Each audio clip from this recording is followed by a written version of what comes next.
Whenever you hear that song of Lord Blakey, you know it's time for Inspector Michelle Lewis and the TTPS to join us on set. Good morning to you, Inspector. Welcome back. Good morning to you. Good morning, Kimberly. Good morning, it's good Inspector. to be here once again, and good morning to all your listening and viewing public as well. Now, Inspector, we've been discussing for the past couple of weeks, the situation that happened. Last week we dealt with it from a cybercrime perspective in terms of the bomb threats that took place at the schools 2 Fridays ago. This morning, can we get into generally how police deal with threats made to people or to institutions, or just generally how we deal with threats? So last week we had Sergeant Walker from the cybercrime who was here, specifically on that and how the cyber works within the organization. Right. But we also have threats that are virtual, like from social media, and then you have verbal, right, as well as in written. And yes, part of the organization, the TTPS, consider threats as a lesser matter to deal with and to treat with. But over the years, we have seen that threats, have escalated one and have become more serious. So that threats are actually an assault. Oh, really? Because it puts you in fear. Right? So that somebody speaking to you or somebody writing to you or sending you hurtful, abusive, threatening, violent words and language amounts to an assault in some cases, and in other cases, other serious matters. So that, for example, where the person actually threatened to kill you or to murder you, that is dealt with a particular way. So there are different degrees of threat, but the police service, we recognize threat as the person can actually carry it out, and not just that the person is just, speaking without the intent to carry it out. What determines if a person can carry it out or not? So the police service no longer consider that the person may.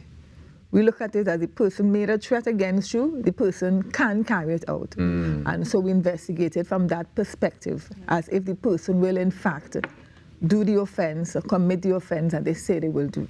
Now, with these offenses, what sort of consequences somebody can, all right, so they face if they make a verbal threat to somebody? So you have a lot of technology now, and just insert there, you have a lot of cyberbullying taking place with school children as well.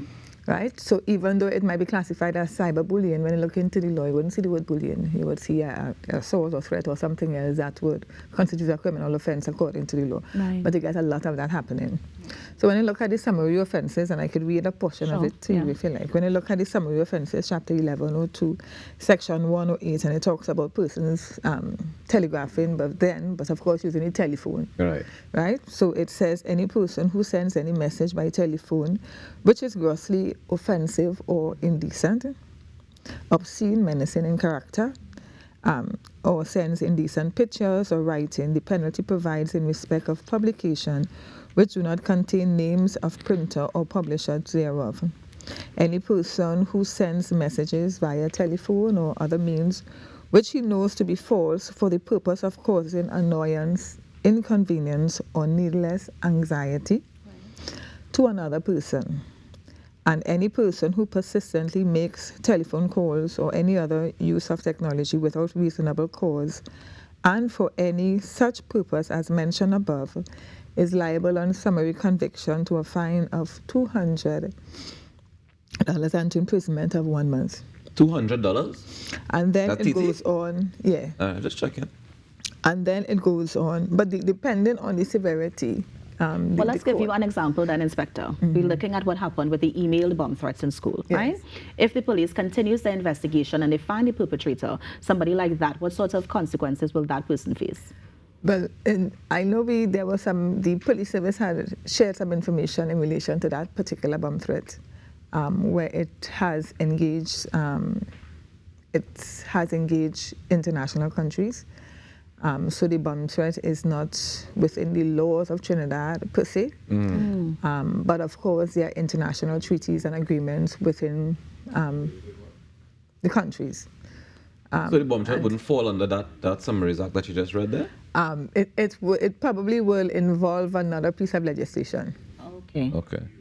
Probably, and I say probably because I'm not the subject matter expert in that area.